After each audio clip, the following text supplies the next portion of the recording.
Seperti biasanya sudah hadir 4 narasumber di studio kami. Para senior saya tentunya sebelah kanan ada Anton Sanjoyo dan juga Roni Tony Cruz Pangemanan. Apa kabar?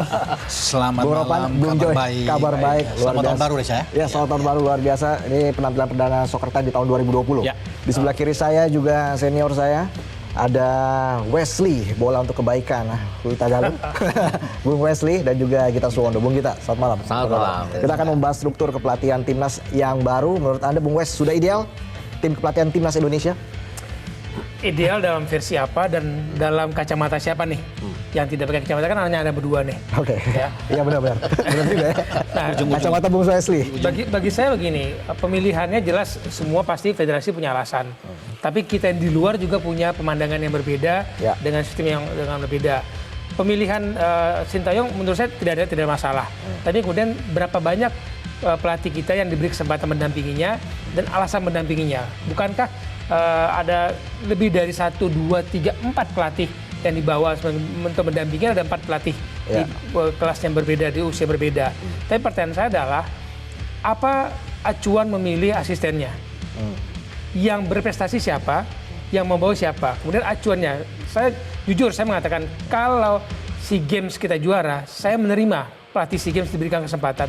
Tapi yang membawa tim kita ini ke Piala Dunia U20 tidak mendapatkan tempat sama seperti tim sebagai pelatih kepala, saya bertanya, apakah cukup waktunya pelatih baru ini, asistennya Sintayong di timnas Korea Selatan memiliki waktu untuk melihat para pemain, mengenal para pemain seperti halnya Fahri mengenal para pemain ini dari usia 16 waktu itu, kemudian membawa mereka menjadi pemain yang menemukan kepercayaan diri dan menemukan kenikmatan dalam bermain.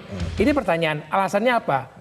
Kemudian ketika U16 tidak tergantikan semua kecuali Kurniawan ya yang melatih di Malaysia, selebihnya sama. Nah, pertanyaan saya adalah kenapa U22 dan U20 itu berbeda dalam cara memilih pelatih dan asistennya. Oke, kita langsung tanya saja ke Fahri Husaini, sudah bergabung dari luar studio dari Bontang, Kalimantan Timur. Selamat malam, Coach Fahri. Halo, selamat malam. Selamat malam Wesley, selamat malam Bang Ropan, Bang siapa lagi? Bang Anton. Bung Joy dan juga ada Bung Gita di sini. Ya. Iya. Jadi saya ingin konfirmasi kepada Anda, Coach Fahri, sebenarnya Anda diberhentikan atau mengundurkan diri dari tim pelatih timnas? Kalau bicara kontrak, kan kontrak saya itu udah selesai. Saya kemarin ditugaskan PSSI hanya sampai di kualifikasi Piala Asia. Itu saja, gitu. Dan itu sudah selesai kontrak itu. Gitu. Nah, ketika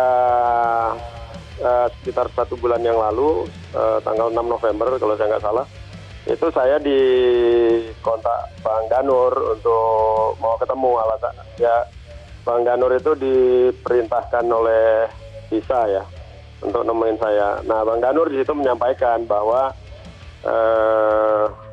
kalau Sintayong yang dipilih oleh PSSI menjadi pelatih kepala, maka dia akan membawa stafnya untuk dia akan menangani 3 tim. Dan dia juga akan membawa stafnya untuk mendampingi dia. Kemudian Bang Danur menambahkan, saya tetap akan dilibatkan di U19. Gitu. Nah, tapi Bang Danur nggak bisa jawab ketika saya tanya, saya dilibatkan sebagai apa? Tapi dari apa yang disampaikan, saya sudah jelas bahwa posisi saya pasti bukan sebagai pelatih kepala gitu. Nah, kalau saya bukan pelatih kepala, saya udah nggak punya otoritas apapun di situ. Saya nggak punya kewenangan, saya nggak bisa menentukan komposisi pemain, bahkan mungkin membawa latihan pun udah nggak bisa lagi gitu. Nah, ya ini kan sama saja dengan tidak kepercayaan PSSI itu udah nggak ada ke saya gitu. Ya. Oke, Anda merasa PSSI sudah tidak percaya lagi kepada Anda? Iya, saya melihat itu. Ketika ketika Bang Danur menyampaikan seperti itu, ya artinya PSSI bahkan jauh sebelum itu kan Wakil Ketum itu sudah menyampaikan bahwa Sintayong itu akan kita rekrut untuk menangani 3 tim, U senior, kemudian U23 dan U20. Itu sebelum Sintayong diumumkan sebagai pelatih kepala sudah ada statement itu gitu. Gitu. Jadi Anda sebenarnya juga, ya, Anda sebenarnya menolak untuk menjadi asisten pelatih begitu, Coach Fahri? Oh iya, pasti saya tolak itu. Dan Bang Danur nggak bisa memberikan alasan yang kuat. Kenapa? Saya tanya alasannya apa kalau saya dijadikan asisten gitu. Itu. Baik, Itu satu. baik. Ya saya nggak mendapatkan jawaban itu gitu. Oke, Anda merasa belum mendapatkan jawaban itu. Dan informasi dari media-media juga mengatakan bahwa Anda mengatakan tidak ada itikat baik dari PSSI. Apakah benar seperti itu? Oh iya, saya melihatnya, saya di Jakarta ya waktu itu. Saya di Jakarta, kenapa nggak saya saja yang diundang ke kantor PSSI gitu. Ya kan, ini Bang Danur yang datang ke Hotel Treva waktu itu. Saya punya waktu, kalau misalnya saya diminta untuk datang ke kantor PSSI, saya datang gitu. Nah jadi saya menganggap Bang Danur itu adalah perwakilan PSSI. Jadi kalau sekarang ada pernyataan bahwa saya menolak melalui media massa tidak mau menjadi asisten itu salah. Saya menolak itu di depannya utusannya PSSI kok. Baik. Anda merasa jabatan sebagai asisten pelatih bukan jabatan yang tepat untuk Anda, tapi di sisi lain juga terkesan sebagai pelatih lokal Anda merasa dilecehkan begitu oleh PSSI. Apakah betul seperti itu, Coach Fahri? Oh iya, iya. Artinya ketika jawaban itu alasan kenapa saya ditempatkan sebagai asisten sekarang tidak diberikan dengan jelas oleh Bang Danur waktu itu, saya merasa bahwa ini karena saya pelatih lokal gitu. Ya kan, karena saya pelatih lokal, saya dianggap tidak pantas untuk menangani tim ini. Saya merasa buat apa saya menerima jabatan itu gitu. Kalau di awal saja mereka udah nggak percaya di saya gitu. Baik, kalau saya tanya ke Bung Joy langsung di sini, bagaimana dengan komposisi tim kepelatihan timnas saat ini? Sudah ideal menurut Anda? Kalau saya sebetulnya ingin mereview sedikit apa yang dikatakan Coach Fahri. Ya. Saya memahami perasaan dia ya. Dia sejak jadi pemain, Coach Fahri ini orang yang sangat berkarakter. Dan orang-orang dengan karakter yang keras seperti Coach Fahri ini biasanya nggak cocok dengan federasi.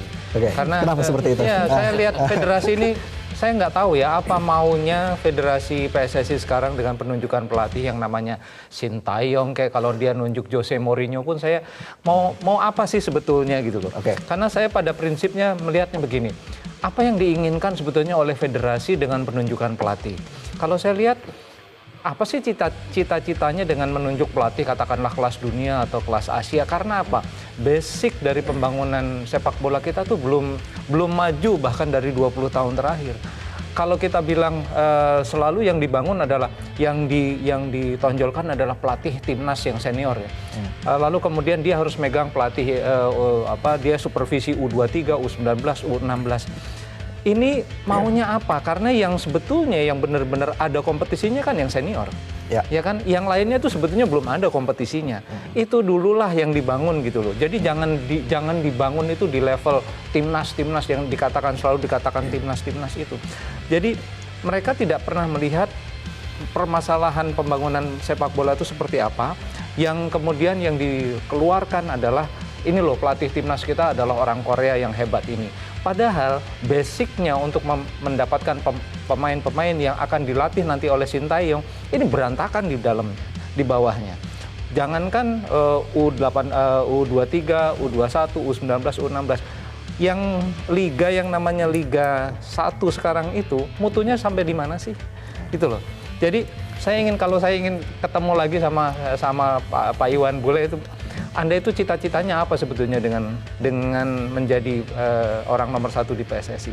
Okay. Kalau yang dicita-citakan adalah Indonesia bisa juara di Asia Tenggara saja, itu mudah kok. Kita nyaris-nyaris terus juara, cuman belum beruntung aja. Okay. Problem dari kita bukan soal di timnas.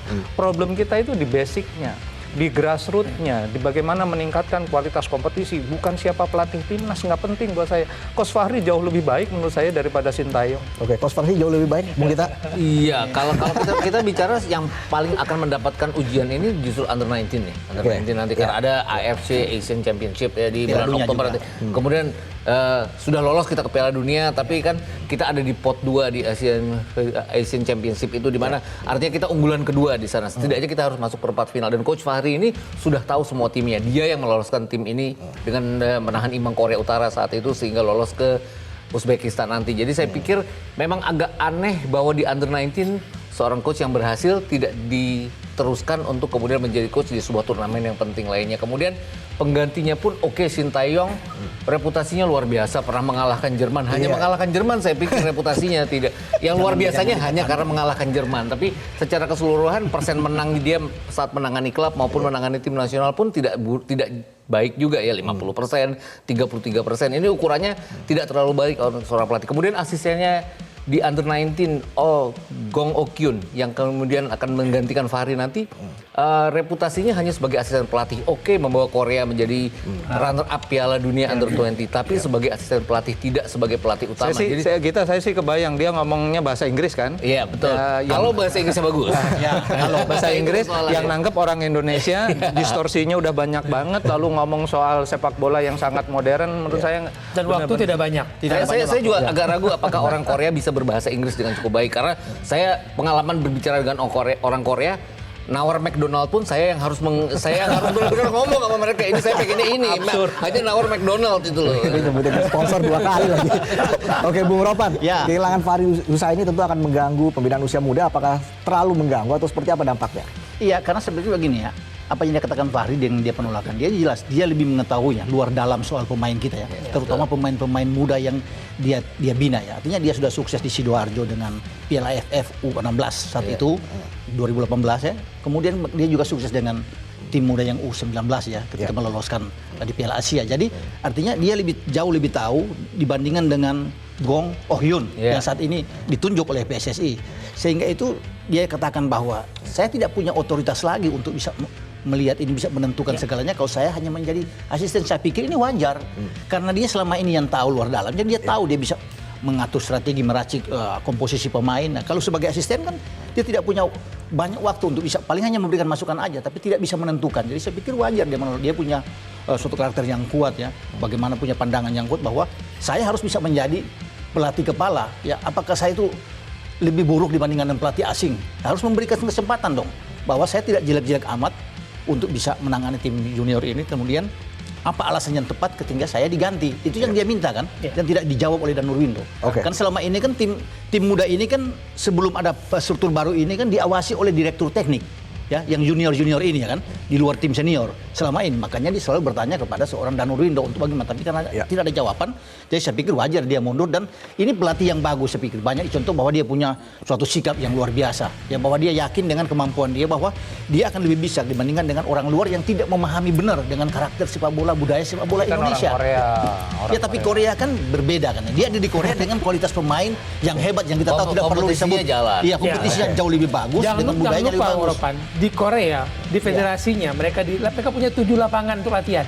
Mau lapangan besar, lapangan setengah, dan di kita mau cari latihan, kita nggak bisa, kita tidak punya lapangan. Federasi tidak punya lapangan. Tahun depan kita bagaimana buat dunia. Sintayong kalau federasi aja nggak punya lapangan. Sekarang Sintayong mencari stadion dengan rumput alami intinya, tidak menggunakan rumput sintetis. Saya kembali lagi ke Coach Fahri. Coach Fahri, artinya Anda saat ini masih menutup pintu menuju ke struktur untuk tim kepelatihan timnas Indonesia begitu, sampai Anda ditunjuk sebagai kepala pelatih, begitu Coach Fahri?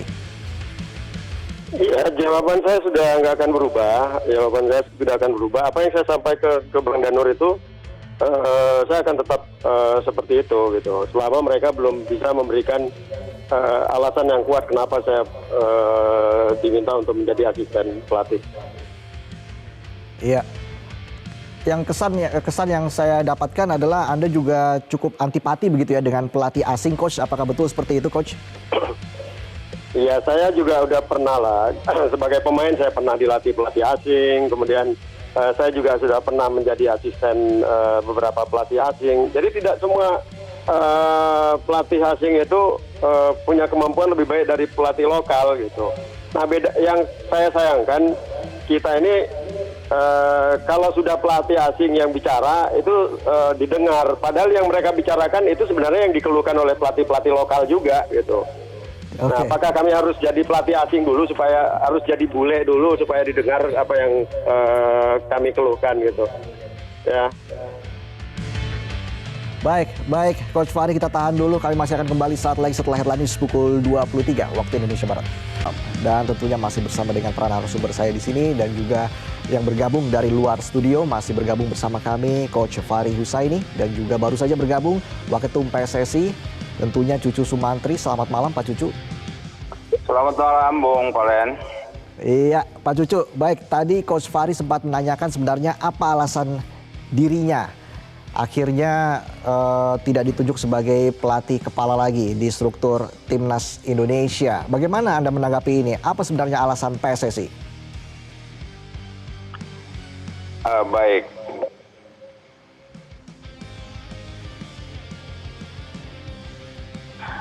Baik Bung Palen. Ini saya kebetulan baru 2 hari ini, hari kemarin saya baru datang ke Jakarta karena ada tugas di luar ya. Sehingga sebelumnya memang saya hanya mengikuti perkembangan dalam perekrutan pelatih Korea itu Shin Tae-yong ini dari media kemarin. Nah, yang saya tahu waktu kemarin saya mendampingi tim SEA Games di Filipina dengan rencana akan pemilihan pelatih timnas itu, sebetulnya itu salah satu agenda kita itu, Bung Fahri, Bung Indra Sapri, itu tetap dilibatkan di dalamnya masing-masing sebagai pelatih kepala, sebagaimana yang selama ini sudah berjalan mereka di 19-20, sehingga si Shin Tae-yong itu diproyeksikan untuk timnas senior. Itu yang saya tahu kemarin diskusi dengan ketum pada saat di Manila tersebut. Nah setelah itu perkembangannya begitu terpilih Shin Tae-yong yang ditunjuk itu, kemudian datang ke Indonesia ya. Nah ini proses itu tuh kemarin sebenarnya masih dalam pembicaraan formatnya bagaimana yang terbaik dalam rangka menempatkan untuk Bung Fahri, Indra Sapri, dan lain-lainnya dalam format dengan kehadiran Shin Tae-yong itu. Itu sebetulnya awalnya. Jadi sama sekali di PSSI yang saya tahu, khususnya ketum, itu sangat mengharapkan sekali keterlibatan Bung Fahri ini. Nah makanya kemarin begitu saya datang, saya berupaya akan menghubungi Bung Fahri ini untuk diskusi kita dalam rangka mencari format yang terbaik, karena bagaimanapun juga saya termasuk yang respect sama Fahri ini. Dia seorang pelatih, menurut saya seorang petarung ya, cukup bagus gitu. Makanya sangat diharapkan itu keterlibatan dia. Jadi kalau yang mengatakan bahwa PSSI tidak respect atau tidak menghargai, menurut saya itu pendapat yang keliru. Karena yang saya tahu, saya khususnya dengan ketum ya, berupaya saya untuk menghubungi Bung Fahri itu, saya memang karena baru datang kemarin menghubungi Pak Danur Windo, bagaimana saya bisa berkomunikasi dengan Bung Fahri ini, maksudnya kan untuk mendiskusikan masalah ini. Itu salah satu penghargaan kita kepada Bung Fahri ini. Jadi sama sekali tidak ada niat ataupun rencana sebetulnya untuk tidak memberdayakan Fahri ini. Ini yang saya tahu gitu dengan ketum ya, gitu Bung. Ya. Pak Cucu, tapi sebenarnya tadi Coach Fahri juga masih menantikan alasan utama sehingga akhirnya kontraknya tidak diperpanjang. Kita tahu bahwa Coach Fahri membawa tim U19 lolos ke Piala Asia begitu yang akan tampil tahun ini. Jadi sebenarnya pertimbangan utamanya seperti apa itu, Pak Cucu? Yang saya tahu dengan ketum itu ya, jadi yang saya tahu, saya disuruh dengan ketum, itu Bung Fahri itu akan tetap kita pakai sebagaimana yang saya sampaikan tadi ya. Kita memerlukan orang-orang kayak Fahri ini, Fahri, Indra. Hanya kemarin tuh yang sedang kita bicarakan formatnya bagaimana di dalam menempatkan dia dengan kehadiran Shin Tae-yong ini. Ini pokok permasalahannya. Sehingga kemarin banyak beberapa pendapat, mungkin Shin Tae-yong itu sebagai manajer, asistensi ini dan sebagainya. Itu yang kemarin dibicarakan. Tapi sudah terlanjur berpolemik, mungkin miskomunikasi, sehingga seolah-olah tidak menggunakan lagi Bung Fahri. Tapi yang jelas yang saya tahu, saya khususnya dengan ketum itu, saya diperintahkan ketum bagaimana untuk menghubungi Bung Fahri ini. Hanya saya kebetulan baru datang, kemudian saya melalui Pak Danur Windo, sudah terlanjur di media. Bung Fahri mengatakan ya tidak perlu lagi ini untuk ketemu dan sebagainya. Tetapi saya berupaya sebetulnya di dalam kesempatan ini saya bisa diskusi sama Fahri ini. Saya tahu dia berkarakter, sehingga itulah yang kita perlukan, memang orang-orang berkarakter, pelatih-pelatih yang begitu, sehingga saya harapkan kalau berkolaborasi ini kan akan lebih baik nih Baik. pembinaan sepak bola kita. Itu, Bung. Baik. Ya, saya ke Coach Fahri lagi. Coach Fahri, bagaimana tanggapan Anda? Sudah puas dengan jawaban dari Pak Cucu Sumantri? Halo. Ya, Coach Fahri.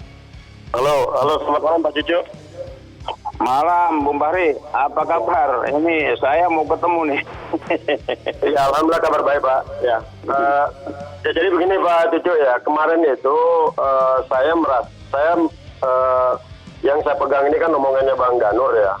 Artinya ketika Bang Danur itu menemui saya, Bang Danur itu diutus oleh Sekjen TISA ya. Dan menyampaikan seperti yang saya sampaikan tadi, bahwa Sintayong itu kalau pilihan PSSI itu jatuh ke Sintayong, berarti Sintayong akan pegang 3 tim gitu. Dan saya memang diminta untuk tetap menjadi bagian dari tim itu, tapi tidak lagi sebagai pelatih. Nah ini yang saya tanyakan ke Bang Danur, alasannya apa saya tidak ditunjuk lagi sebagai pelatih, kalau hanya menjadi sebagai asisten saja. Saya udah nggak punya kewenangan lagi, nggak punya otoritas lagi gitu. Nah ini jawaban ini yang saya nggak dapatkan sampai sekarang juga gitu. Nah komunikasi juga selama ini juga satu-satunya komunikasi saya dengan PSSI itu hanya dengan Bang Danur saja gitu. Jadi menurut saya, dan sekarang kan sudah berkembang kemana-mana juga berita ini, termasuk juga menghubung-hubungkan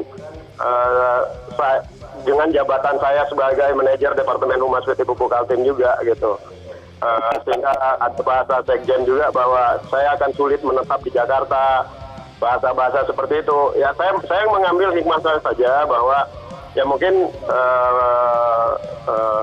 ya ini sudah jalan terbaik mungkin buat saya, buat PSSI gitu, bahwa PSSI sudah menemukan pelatih untuk U19. Buat saya sih nggak masalah Pak Cucu ya, artinya saya tetap menghormati Sintayong juga, bukan saya menolak, tapi kalau saya hanya ditempatkan sebagai asisten pelatih saja, saya nggak punya kewenangan apapun untuk menentukan pemain gitu. Jadi sekali lagi saya menghormati keputusan PSSI untuk menunjuk siapapun itu. Saya juga mohon PSSI juga menghargai juga keputusan saya kalau misalnya saya menolak kalau itu ditunjuk untuk menjadi asisten pelatih. Baik Pak Cucu. Iya. Sekali lagi terima kasih sudah bergabung bersama kami di Soccer Time. sama-sama. Kita harapkan yang terbaik untuk timnas Indonesia di bawah kepelatihan Sintayong. Terima kasih Pak Cucu. Ya, saya masih bersama dengan Bung Wesley dan juga Bung Gita sebelah kiri saya di sini. Bung Wesley, yang saya tangkap tadi sebenarnya adalah miskomunikasi sepertinya ya. Ada miskomunikasi karena Pak Cucu sebelumnya mengatakan bahwa akan menarik Fahri Husaini sebagai salah satu pelatih kepala baik di kelompok umur maupun di tim senior begitu. Tapi ternyata di tengah jalan berubah. Ini sepertinya ada miskomunikasi seperti itu Bung Wesley. Pertanyaan saya Bung Reza, ini kita bicara federasi sepak bola, olahraga paling populer atau bicara OSIS? Dalam segi komunikasi antara pimpinan maupun pelaksana pelakunya. Dan kemudian kalau kata-kata itu bayangkan harga dirinya Coach Fahri sudah disampaikan. Saya nggak tahu apakah Om Danur sebagai direktur teknik mempunyai pesan yang jelas dari pengurus. Harusnya kan dari ketua maupun dari wakil ketua maupun sekjen jelas apa yang mau disampaikan kepada pelatih. Pertanyaan saya, mungkin tadi kita diskusi sama kita. Pertanyaan kepada Anda semua, apakah Coach Fahri pelatih yang gagal? Enggak. Ya. Bung Joy, Bung Ropan, alasannya apa? Itu yang pasti ingin dicari. Kenapa dan bukan Sintayong juga sebagai pelatih utama untuk U20 kan, U19 yang akan memimpin ke Piala Dunia adalah asisten pelatih Sintayong waktu di timnas si Goh Hyun. Jadi alasannya terus jelas, kenapa bukan saya? Apakah saya gagal? Itu mungkin yang jadi pertanyaan. Kalau Anda cari alasan pasti juga nggak ada, karena kalau itu kita tadi. tanya lebih dalam apa landasan penunjukan Sintayong juga, kalau kita tanya filosofinya benar-benar tujuannya apa juga, saya yakin orang-orang PSSI juga nggak tahu. Komunikasi itu yang tadi Bu Reza nanyakan, apakah sudah benar komunikasi antara Komunikasi pengurus internal dengan di PSSI menyampaikannya, seperti itu, ya. kemudian kalau benar tadi kata Coach Fahri dia di Jakarta, alangkah elegannya diundang datang disampaikan, kemudian terjadi dialog yang semua kan selesai dengan dialog. Baik, Coach Fahri masih bergabung dengan kami. Baik, Coach Fahri. Baik, terima kasih Coach Fahri sudah bergabung bersama kami di Soccer Time. Kami akan kembali saat lagi, tetaplah bersama kami. Narasumber saya di sini di studio Soccer Time. Saya ke Bung Joy langsung tadi. Bagaimana, apa yang Anda bisa simpulkan dari perbincangan antara Coach Fahri Husaini dan juga Waketum PSSI Cucu Sumantri?